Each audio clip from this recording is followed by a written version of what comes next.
we divide 208 by 5 in a long division method. So 5 times 4 is 20.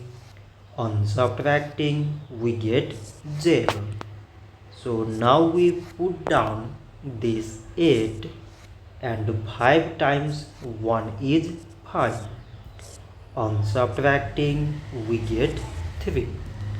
So now there is no any other number to put it down. So we take here decimal, so that we put 0. So it is 30 and 5 times 6 is 30. On subtracting we get 0. So 208 divided by 5 is 41.6. So this much for today and thanks for watching.